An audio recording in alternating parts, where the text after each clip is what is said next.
You made a choice this morning, what to wear, what to eat, whether to get up when the alarm went off or hit snooze one more time. Small stuff, automatic almost, but yours, right? Your choices, your life, your call. That's the assumption we're going to look at today.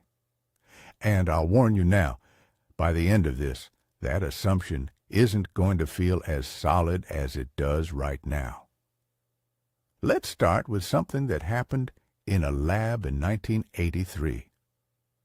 A neuroscientist named Benjamin Libet wanted to understand the moment a decision is made. Simple experiment. Sit down. Flex your wrist whenever you feel like it. Note exactly when you became aware of wanting to move. That's it. What he found cracked something open. Brain activity, a signal building toward the movement, was already happening nearly half a second before participants were even aware of the intention to move. The brain was already in motion. And then, after the fact, consciousness showed up and called it a choice. Now, scientists have argued about what this actually means ever since. Some say it proves the decision was made before you knew it. Others say the brain signal wasn't a decision at all, just background noise that eventually tipped into action. The experiment didn't close the debate. It blew the door open.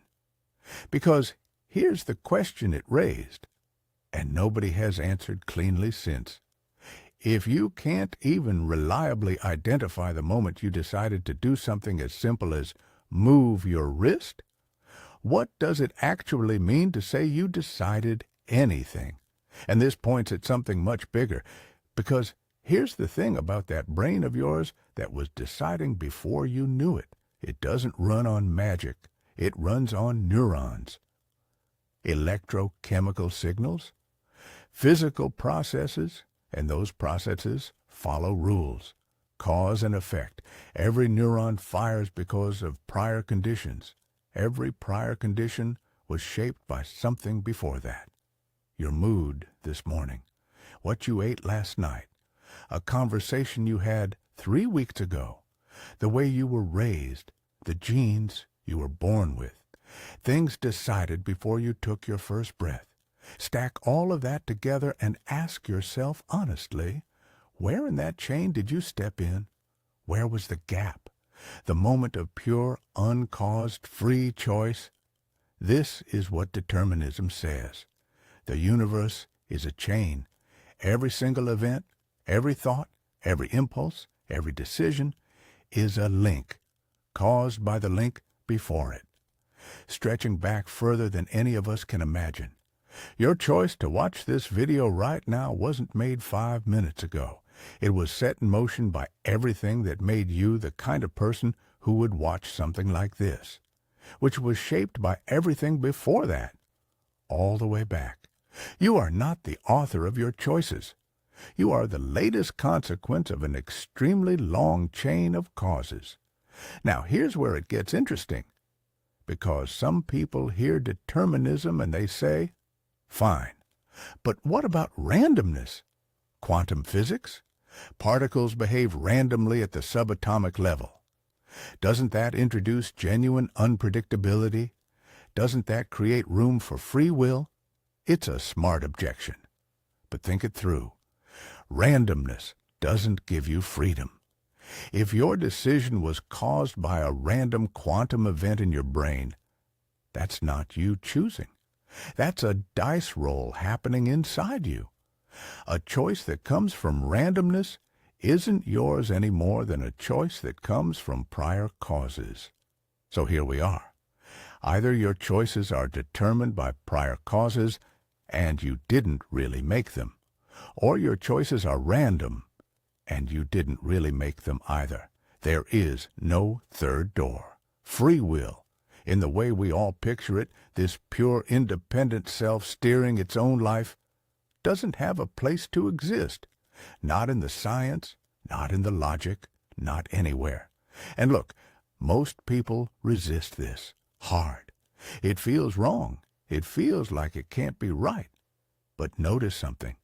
The resistance itself, that instinct to push back, to defend your sense of agency, where did that come from?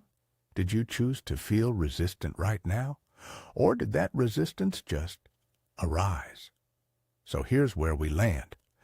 The case against free will is not a fringe position. It's not a fun thought experiment. It's the argument that has held up across neuroscience, physics, philosophy consistently for a very long time. And the people who argue for free will, they always lose. Not because the other side is louder, because the logic is airtight. Free will, as most people understand it, doesn't exist. But here's the question nobody stops to ask. We just spent all this time proving that you don't have free will, determined by your neurons, shaped by prior causes, a link in a chain stretching back before you were born. And that argument works. It holds up. But buried inside it is an assumption that nobody examines. We keep saying you don't have free will. Your brain decided before you did. Your choices were determined. Who is that? Who exactly is this you that just got proven to have no free will? Is it your body? The physical thing sitting wherever you are right now? Is it your mind, your thoughts, the voice in your head narrating your life? Is it your personality, your memories, your beliefs? 'Cause here's what's strange.